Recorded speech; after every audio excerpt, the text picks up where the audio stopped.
Assalamualaikum warahmatullahi wabarakatuh. Perkenalkan, nama saya Fladini Indah Felicia.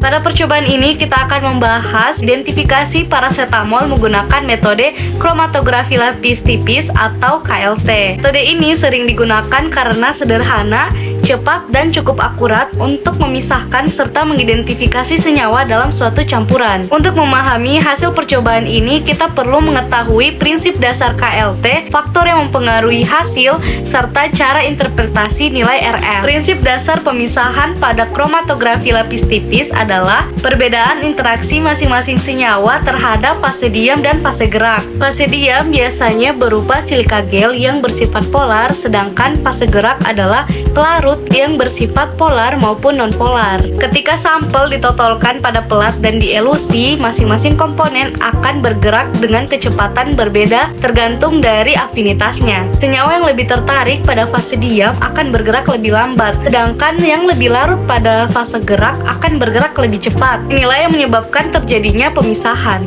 Nilai RF atau retention factor digunakan untuk membantu mengidentifikasi suatu senyawa, karena setiap senyawa memiliki nilai RF khas dalam kondisi tertentu. Nilai ini diperoleh dari jarak tempuh senyawa terhadap jarak tempuh pelarut. Agar perbandingan antara sampel dan baku valid, beberapa syarat harus dipenuhi, seperti penggunaan pelat yang sama, fase gerak yang sama, kondisi lingkungan yang seragam, serta proses elusi dilakukan secara bersamaan. Jika kondisi tidak sama, maka nilai RF bisa berbeda dan identifikasi menjadi tidak akurat. Nilai RF dapat dipengaruhi oleh beberapa faktor, diantaranya komposisi fase gerak, ketebalan fase diam, jumlah sampel yang ditotolkan, suhu, serta kejenuhan ruang elusi. Misalnya, jika pelarut terlalu polar, senyawa akan bergerak lebih jauh sehingga nilai RF meningkat. Sebaliknya, jika pelarut kurang polar, pergerakan senyawa akan terhambat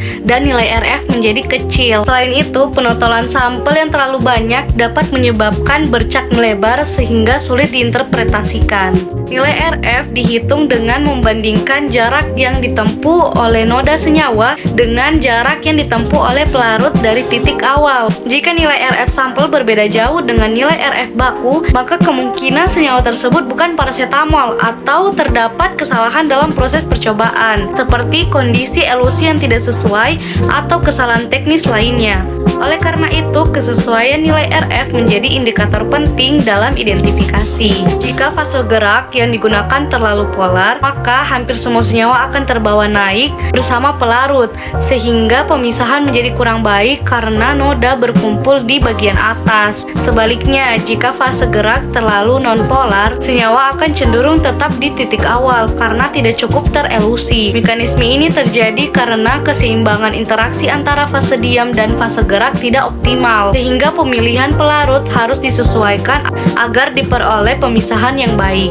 Nah, dari pembahasan ini dapat disimpulkan bahwa keberhasilan identifikasi parasetamol dengan metode KLT sangat bergantung pada pemahaman prinsip dasar, ketepatan kondisi percobaan, serta interpretasi nilai RF. Dengan pengendalian faktor-faktor tersebut, KLT dapat menjadi metode yang efektif untuk analisis kuantitatif senyawa. Sekian dari saya. Wassalamualaikum warahmatullahi wabarakatuh.